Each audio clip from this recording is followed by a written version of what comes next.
Hi மக்களே, welcome to the தொடர் reports. இன்னைக்கு நம்ம காந்தாரா சாப்டர் 1 படத்தோட ரிவ்யூவை தான் பார்க்க போகிறோம். இந்த படத்தோட கதையை எழுதி டைரக்ட் பண்ணியிருக்கிறது ரிஷப் ஷெட்டி. 2022 வெளிவந்த காந்தாரான்ற திரைப்படம் மிகப்பெரிய அளவில் ஹிட் அடிச்சதுன்னு உங்கள் எல்லாருக்கும் தெரியும். அதோட இந்த படத்துக்காக ரிஷப் ஷெட்டி நேஷ்னல் அவார்டும் வாங்கியிருந்தார். இந்த படத்தோட வெற்றியை தொடர்ந்து இந்த கதைக்கான ப்ரீக்குவலை ரெடி பண்ணிட்டு இருக்கோம்னு அனௌன்ஸ்மெண்ட் பண்ணியிருந்தாங்க. இந்த படத்துக்கான கதையை 8 மாசத்துல முடிச்சிருக்காரு ரிஷப் ஷெட்டி. பஞ்சூர்லி தெய்வமும் குலிகா தெய்வமும் எப்படி வந்தது, இந்த தெய்வங்களோட வரலாறு என்னன்றது தான் இந்த காந்தாரா சாப்டர் 1. கர்நாடகாவோட ப்ரீ கலோனியல் பீரியடை காமிச்சிருக்காங்க. கெட்ட ராஜாக்கும் காந்தாரா காட்டுக்குள்ள இருக்கிற மலைவாழ் மக்களோட சண்டை தான் இந்த படம்னு கூட சொல்லலாம். இந்த படத்தோட ஷூட்டிங்கை முக்காவாசி குந்தபுரான்ற ஊர்ல தான் எடுத்திருக்காங்க. இந்த கதைக்கான செட்டே மிகப்பெரிய அளவில் போட்டிருக்காங்களாம். இந்த படத்துக்காக ரிஷப் ஷெட்டி ஹார்ஸ் ரைடிங், கலரி பாயட்டு, கத்தி சண்டைன்னு பல விஷயங்களை கற்றுக்கிட்டாரு. ஒரு பெரிய வார் சீக்வன்ஸும் இந்த படத்தில் வரும். இதை கொரியோகிராஃப் பண்ணியிருக்கிற ஆக்ஷன் டைரக்டர்ஸ் எல்லாருமே இன்டர்நேஷ்னல் லெவலில் எக்ஸ்பர்ட்ஸ். அதோட இந்த சீக்வன்ஸை முடிக்கிறதுக்கு 50 நாள் ஆச்சாம்.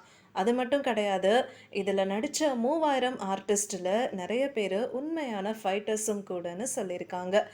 இந்த படம் டப்டு வெர்ஷனில் ஹிந்தி, தமிழ், மலையாளம், தெலுங்கு, இங்கிலீஷ் அப்புறம் ஸ்பானிஷ்லேயும் ரிலீஸ் ஆகுது. ஸ்பானிஷ் டப்டு வெர்ஷனில் ரிலீஸ் ஆகிற முதல் கன்னடா படமும் இதுதான். ஸோ வாங்க இந்த படத்தோட கதைக்குள்ளே போகலாம். படத்தோட ஆரம்பத்தில் கடம்பா ராஜ்யத்தை காமிக்கிறாங்க. இந்த ராஜா ரொம்ப கொடுமைக்காரராக இருக்காரு. இவருக்கு மண், பெண், பொன் இது எதுக்குமே வித்தியாசம் தெரியாமல் எல்லாமே தனக்கு தான் சொந்தன்ற நினைப்பில் இருக்காரு. இவருக்கு எதிராக நிற்கிறவங்களை கொன்று பயத்தை காமிச்சு மக்களை ஆள்றாரு. அப்படி ஒரு இடத்துக்கு போகும்போது தான் ஒரு மீனவனை பார்க்குறாரு.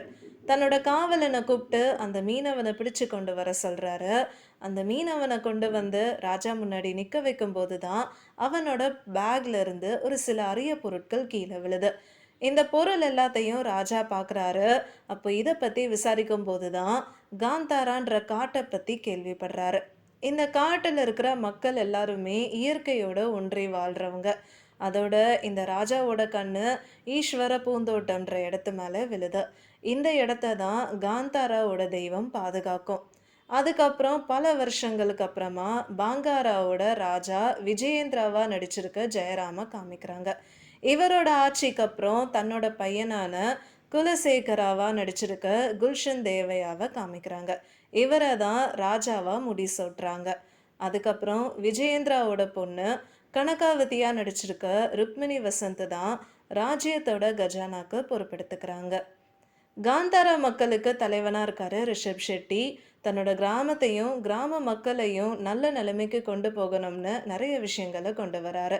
இதுக்கப்புறம் தான் இந்த நிலத்துக்காக காந்தாரா மக்களுக்கும் பாங்க்ராவை ஆள்ற ராஜாக்கும் சண்டை வருது.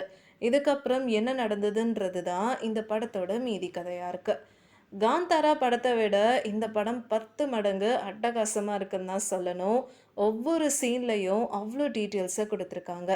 படத்தோட ஆரம்பத்தில் கடம்பா அப்புறம் பாங்க்ரா ராஜ்யத்தை பற்றி ஒரு வாய்ஸ் ஓவர் வரும். அது கேட்ட உடனேயே நம்ம அந்த உலகத்துக்கு அப்படியே போயிடுவோம். படத்தோட ஃபர்ஸ்ட் ஹாஃபை பார்த்தோன்னா கதையை அவ்வளோ இன்ட்ரெஸ்டிங்காக கொண்டு போயிருக்காங்க. இன்டர்வெல்க்கு முன்னாடி வர ரதம் சீனாக இருக்கட்டும், இல்லை ஹார்ஸ் சேசிங் சீனாக இருக்கட்டும், எல்லாமே எக்ஸலண்ட்டாக இருந்தது. அதுவும் காட்டுக்குள்ளே நடக்கிற ஃபைட் சீன்லாம் செம்மையாக இருந்தது. காந்தாரா படத்தில் எப்படி அந்த தெய்வத்தோட சத்தம் நம்ம மைண்டில் அப்படியே ஃபிக்ஸ் ஆகிடுச்சோ, அதே மாதிரி தான் இந்த படத்துலேயும் ஒரு சீன் வரும். அது லிட்ரல் கூஸ் பம் மொமெண்ட்டுன்னு தான் சொல்லலாம். ரிஷப் ஷெட்டியோட கேரக்டரோட எமோஷன்ஸ் எல்லாமே பக்காவாக இருந்தது. ருக்மிணி வசந்தோட கேரக்டரும் இந்த படத்துக்கு ஸ்ட்ராங்காக அமைஞ்சிருந்தது. ஜெயராமோட போர்ஷன்ஸும் அருமையாக இருந்தது. குல்ஷன் தேவையா ஒரு குடிகார ராஜாவா, மக்களுக்கு பிடிக்காத ராஜாவா ரொம்ப அருமையாக நடிச்சிருந்தாரு.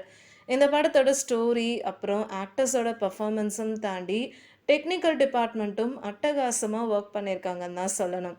அரவிந்த் கஷ்யப்போட சினிமாட்டோகிராஃபியாக இருக்கட்டும், அஜ்னீஷ் லோக்நாத்தோட மியூசிக் அண்ட் பிஜிஎம்மாக இருக்கட்டும், எல்லாமே இந்த படத்துக்கு பக்கபலம் தான்.